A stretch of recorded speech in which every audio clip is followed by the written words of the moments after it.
Chào các bạn, hôm nay mình sẽ làm một cái thực nghiệm để test. Hôm nay là mình mua ít linh kiện này, thì cái linh kiện này nó mới về bởi vì là nhà mình dùng rất nhiều cái thiết bị của Nhật Nhật bãi. Thế cho nên là cắm nhầm điện rất nhiều, ví dụ nồi cơm cắm nhầm nổ này, máy photo cắm nhầm nổ, rồi thì máy giặt cắm nhầm nổ này. Đấy, hoặc là một số nhà hàng xóm cắm nhầm nổ cũng mang lên mình rất nhiều. Đấy, tuy nhiên là mỗi lần mà mình thay thì mình lười, mình không lắp cái con này lại, tức là mình vứt cái con này đi thôi. Thế thì bây giờ những cái lần sau ấy, trường hợp mà nếu nó có bị bị lại ấy, thì nó sẽ không bảo vệ được nữa, không bảo vệ được cái phần cắm nhầm nữa. Đấy thì bây giờ mình sẽ làm một cái video mình test. Thì đầu tiên là mình sẽ nói về cái nguyên lý của cái mạch bảo vệ này trước. Đấy, cái nguyên tắc của cái mạch bảo vệ ấy, mình phải công nhận là cái hàng của Nhật này thì rất là ngon nhá. Mình gặp rất nhiều lần mình sửa rồi nhưng mà nó chết ấy, nó chưa bao giờ nó bị chết quá nặng vào phía sau của mạch điện. Đấy thì đầu tiên ấy, cái nguyên lý của nó là cái điện là 100 đến 110V. Đấy, AC đi vào thì đây là cực N và N, đúng không? Thế sau đấy là nó sẽ qua một cái cầu trì, và nó lắp vào đây là một cái tụ ZNR, và nó cung cấp vào trong mạch. Ví dụ mạch thì đây mình có thể vẽ tạm gọi là một cái tải. Đấy, đây là cái tải này, tức là cái phần này là cái phần tải phía sau. Đấy thì bình thường ấy là khi mà đây là cái cầu trì nhé. Đấy, cầu trì này bình thường ấy là cái điện áp này sẽ đi qua cái cầu trì này đi vào qua tải và về từ L này, đi qua cầu trì qua tải và về N này. Thế cái điện áp ZNR này thông thường là nó sẽ để là khoảng 200V hay là 220 đấy, 220V. Thì khi mà các bạn cắm nhầm cái điện áp là 220 ở đây này, thì cái này nó sẽ thành nó sẽ lỗ và nó coi như là một dây dẫn, nó dẫn từ đây xuống đây. Đấy, nó làm cho cái điện áp là lúc này nó không phải là đi qua tải nữa, mà chủ yếu là nó đi từ L này qua cầu trì này, qua cái ZNR, qua ZNR nó chập lại thành dây dẫn và về đây. Thế này sau một cái thời gian là khoảng 1 cho đến 2 giây chẳng hạn, cái chỗ cái cầu trì nó sẽ nóng lên và nó chảy cái dây này ra, và lúc đấy nó ngắt cái điện áp đi vào phía tải và cũng ngắt điện áp đi vào ZNR để bảo vệ, tức là cái cầu trì nó sẽ đứt. Đấy thì những cái trường hợp mà mình cũng chia sẻ luôn là những cái trường hợp mà mình sửa cái nồi cơm hoặc là cái máy photo, hoặc là cái máy photo, hoặc là cái máy giặt đấy, cái máy giặt.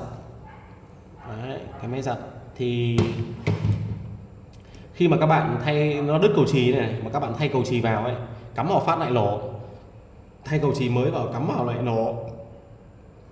Tại sao? Tại vì cái ZR này nó giống như một cái dây dẫn rồi, nó giống như một dây dẫn rồi, thì cái đầu ra cái đầu chỗ này lúc nào nó bị chập rồi.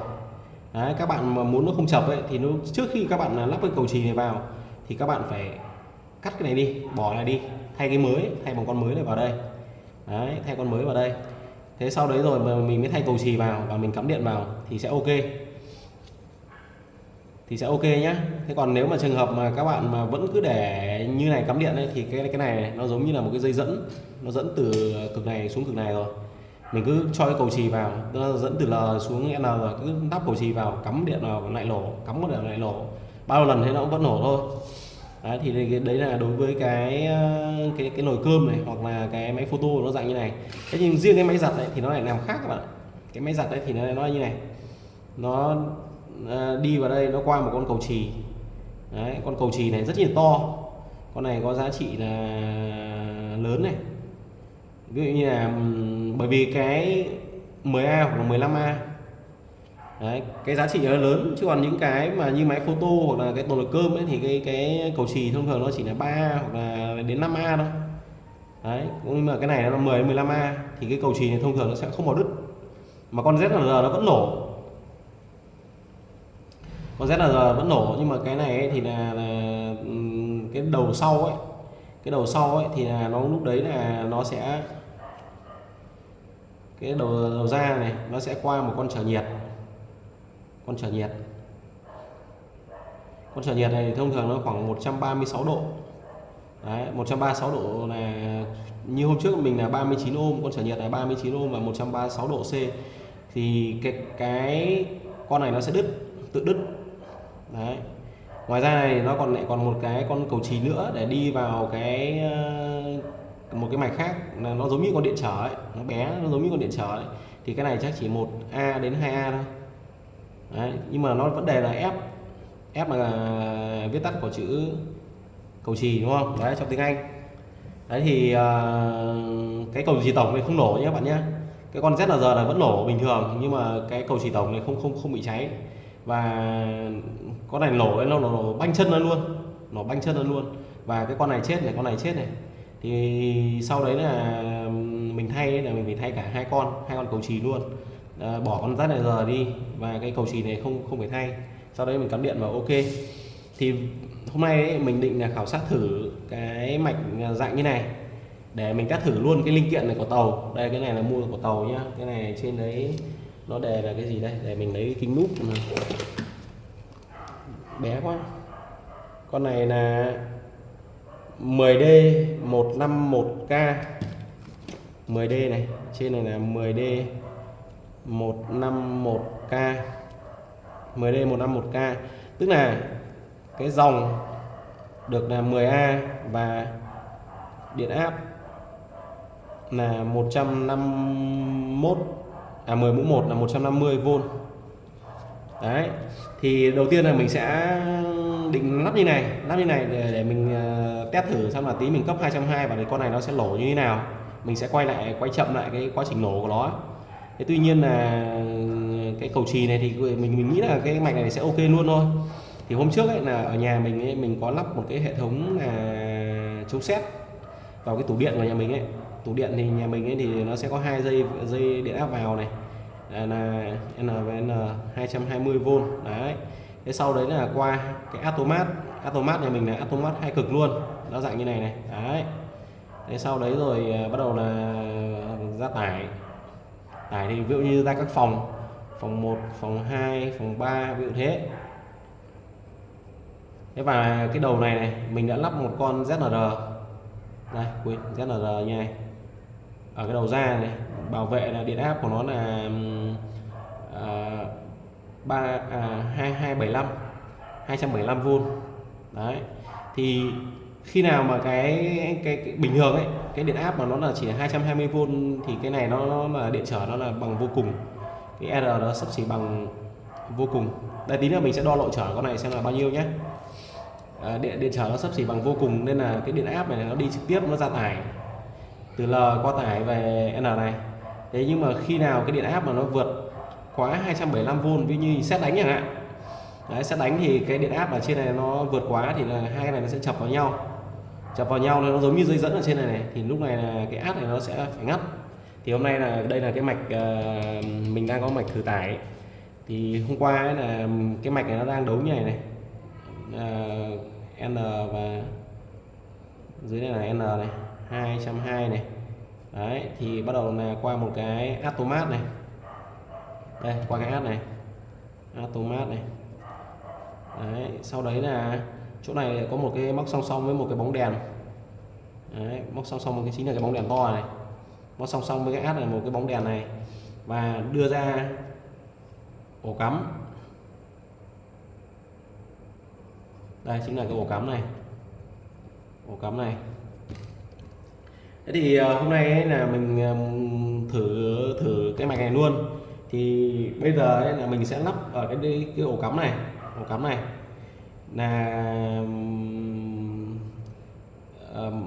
mình sẽ lắp ở thành như này, chuyển như này nhá, thành là để thực nghiệm luôn này. Mình bỏ cái đèn này đi, bây giờ xoáy bỏ cái đèn này ra nhá, không sử dụng cái đèn này nữa, coi như là mình chỉ dùng một cái át thôi. Quên nữa, vẫn đang có điện. Nhiều khi làm với điện này các bạn phải cẩn thận nhé, rất cẩn thận luôn đấy. Đấy, thì coi như là hở cái đầu này ra này. Bây giờ là điện áp này nó chỉ đi qua automat thôi. Bây giờ dập lên này là đi qua automat rồi này, đi qua cái automat này. Thế sau đấy mình sẽ lắp ở cái đầu ổ cắm này với hai thiết bị, hai thiết bị nhá. Một là mình sẽ lắp song song với một cái bóng đèn. Đây, tí nữa đây cái bóng đèn này luôn, bóng đèn này đây, lắp song song với một cái bóng đèn này. Đây mình sẽ lắp một cái bóng đèn ở đây để đi về cái ổ cắm này. Thì bình thường là dập cái át này xuống đúng không, dập cái át này xuống này thì có dòng điện chảy qua đây, chảy qua bóng đèn, qua cái ổ cắm này về N đấy, từ đây rồi. Thế sau đấy là mình sẽ lắp một cái ZNR ở chỗ này, lắp một cái ZNR ở chỗ này. Thì bình thường mình sẽ cấp trước là một điện 110V vào đấy, và mình xem cái ZNR này nó chạy như nào đúng không. Thế sau đấy là sau khi mà cấp 110V vào cái bóng đèn này nó sáng yếu này, nó yếu, và cái ZNR này nó bằng điện áp nó bằng vô cùng thì lúc này nó chưa bị nổ. Thì sau đấy là mình sẽ ngắt cái nguồn 110V ra đấy, mình thay bằng 220V vào, và mình sẽ xem là cái hiện tượng cái này nó nổ thì cái át này có nhảy hay không đấy. Và các bước tiếp theo là như nào. Rồi bây giờ bắt đầu mình đi vào thực nghiệm nhé. Đầu tiên đây là mình sẽ đo thử cái chân của con này, đo ôm xem là ở cái trạng thái mà bình thường ấy. Đây mình để kilo ôm luôn này, chỉnh về không, chỉnh về không. Đồng hồ kim này mình đang đặt mua cái số nữa, lâu không động đến nhưng mà phải mua cái kim đo lâu. Bây giờ mình để hai đầu này đấy, các bạn thấy không, khi mà đo như này thì điện trở nó bằng vô cùng luôn này đấy, điện trở nó bằng vô cùng, tức là nó rất là lớn, nó gần như là cách điện luôn đấy. Thế thì bây giờ bắt đầu là mình làm nhé. Đầu tiên là đây là hai cái đầu của cấp điện của cái bóng đèn này, mình sẽ xoắn hai cái đầu này vào cái hai chân của con ZNR để đấu song song đúng không, song song với cái bóng đèn. Rồi cái này thì tí mình cấp 110 thì ra mình đang có một cái máy biến áp 100, biến áp cấp điện 100 đây rồi nhá. Thế sau đấy rồi thì trước tiên mình sẽ rút cái nguồn cấp vào cái bộ này ấy. Đây là cái nguồn cấp vào cái bộ này. Sau đấy là mình sẽ dùng một cái này mình cắm với cả cái đầu ra cấp điện cho cái phần anh sợ là hoàng quá,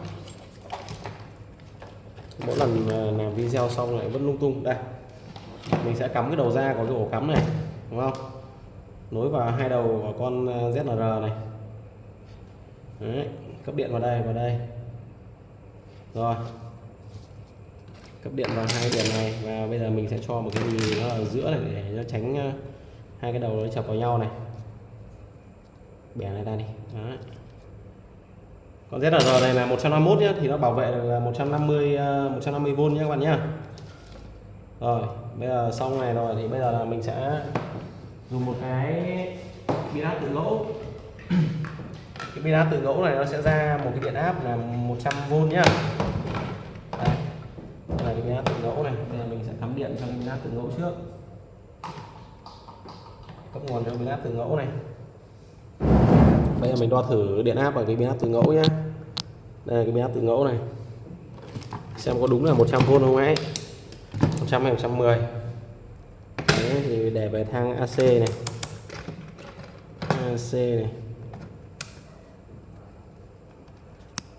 AC này, mình đo ở hai cái đầu ổ cắm này nhé, xem là bao nhiêu V này.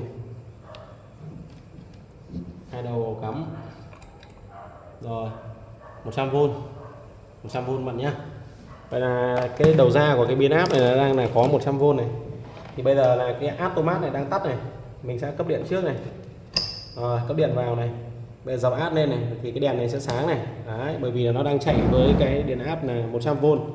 Thì con ZNR này nó vẫn ok nhá, không vấn đề gì.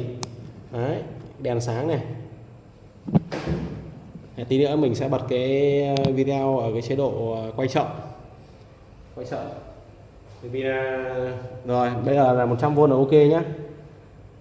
100V là ok này. Thế thì bây giờ là mình sẽ lại rút điện này ra này. Đấy, bây giờ mình sẽ cắm vào 220. Tuy nhiên là 220 thì nó sẽ nổ. Bây giờ mình sẽ muốn biết là cái quá trình là cái này nó nổ như nào ấy, thì mình sẽ tạm dừng video, xong rồi mình quay ở cái chế độ quay chậm ấy. Quay chậm tức là cái số khung hình nó sẽ tăng lên để tí nữa xem nó nổ như nào nhá.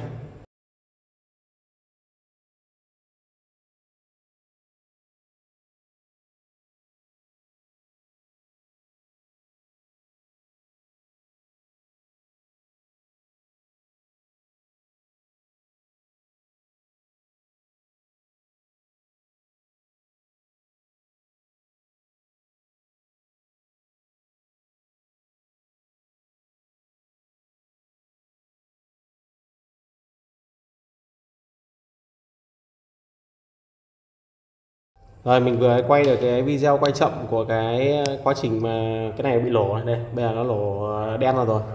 Thế tuy nhiên là bây giờ nếu mình cắm điện vào nó vẫn, cái bóng đèn này nó vẫn sáng này.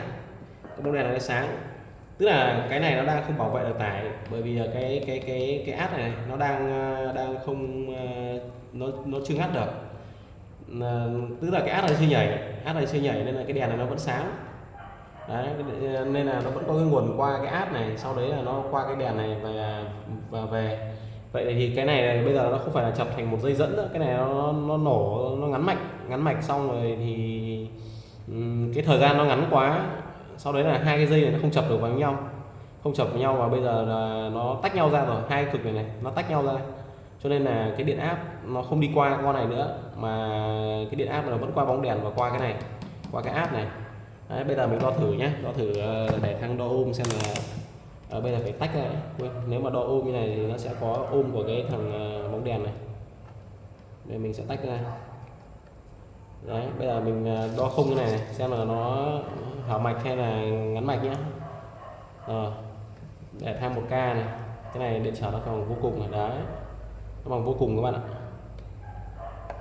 Đây, không lên một tí nào. Vậy là nếu như mà cái thằng này nó bảo vệ thì muốn bảo vệ được ấy, thì đương nhiên là cái này các bạn phải dùng ở cái dạng gì nhỉ, ở cái dạng cầu chì, hoặc là cái áp này nó phải là công suất tức là cái công suất nó bé, thì những cái dòng thằng này nó mới có thể là làm cho cái áp này nhảy được. Chứ còn đây là như con này nó nổ phát như này là coi như cái áp này nó sẽ không bảo vệ được. Đấy, nó không bảo vệ được, mà nó chỉ tác dụng được với những cái công suất nhỏ thôi, tức là những cái dạng như cầu chì ấy, thì là ok. Con này là 151 mà vừa mình cắm vào 220 phát nổ bụp phát luôn, thì cái quá trình đấy là mình đã quay được rồi. Mình cũng định là làm bằng cái cầu chì, nhưng mà bây giờ lại không có cái cầu chì nhỏ để thử, cho nên là bây giờ lại phải hàng, cũng hơi ngại. Cầu chì đây thì có, nhưng mà bây giờ phải hàng. Nói chung là thử nghiệm là đến đây thôi. Về cơ bản là cái linh kiện này của tàu đấy, nhưng mà khi mà cắm 220 nó có lỗ, và như vậy là nó sẽ có tác dụng để bảo vệ. Nếu mà mình sử dụng là bằng cầu chì, nó sẽ có tác dụng bảo vệ. Ok, linh kiện này cũng ổn đấy, không vấn đề đâu. Rồi, mình xin kết thúc video thử nghiệm tại đây. Nếu các bạn thấy hay thì cho mình xin một like và subscribe kênh nhé. Rồi, xin chào và hẹn gặp lại các bạn trong các video tiếp theo và các buổi tiếp.